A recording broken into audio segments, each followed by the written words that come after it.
wanted to start by telling you a little bit about the Frisket that I put on here. This gray area that I have is in fact a product called Frisket, in case you're not familiar with it.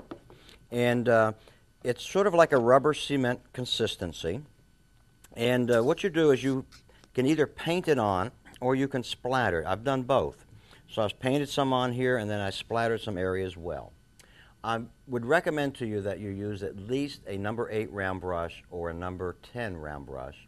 And don't use one of your good paint brushes, not one of your good watercolor brushes. Go get some old brushes out of the drawer, or go find some, or go get some cheap brushes, synthetic brushes from the art store to use for your Frisket. What I do is I simply splatter it on, and then what I'll do afterwards is I'll let it dry. It takes about 20 to 30 minutes for it to dry. Then if you want to clean your brush out, which I recommend, I would use lighter fluid. Just pour lighter fluid in the top of your cap here if you want, or in a little cup, and then just clean out your brush. Once it's clean, take a soap, a brush soap, a good brush soap with a conditioner in it, and just clean out your brush, and these brushes will last you a long time. So anyway, that's what I've done. I put a little Frisket on there, and what it does, it's going to protect the white space. So I'm going to paint this area of water, and then I can come back, dry it, remove the Frisket, then I can come back and put some detail in the water. I'm going to use my Frisket Remover. This is the neoprene, just like the sole of your shoe. It's an eraser to remove the Frisket, and I'm going to do that right now. Now notice how I have the white of the paper showing now where the crashing waves are.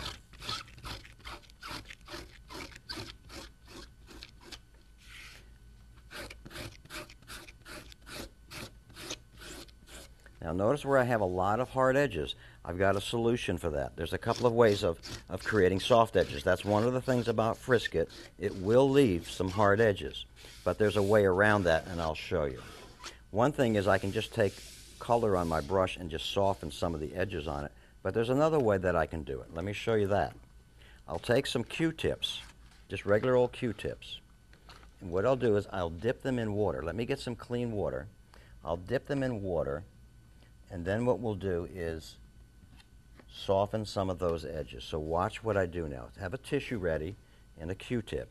I'm going to simply come over here and just soften a couple of areas where I want that area not to be so hard edge, but maybe a little softer in a couple of places.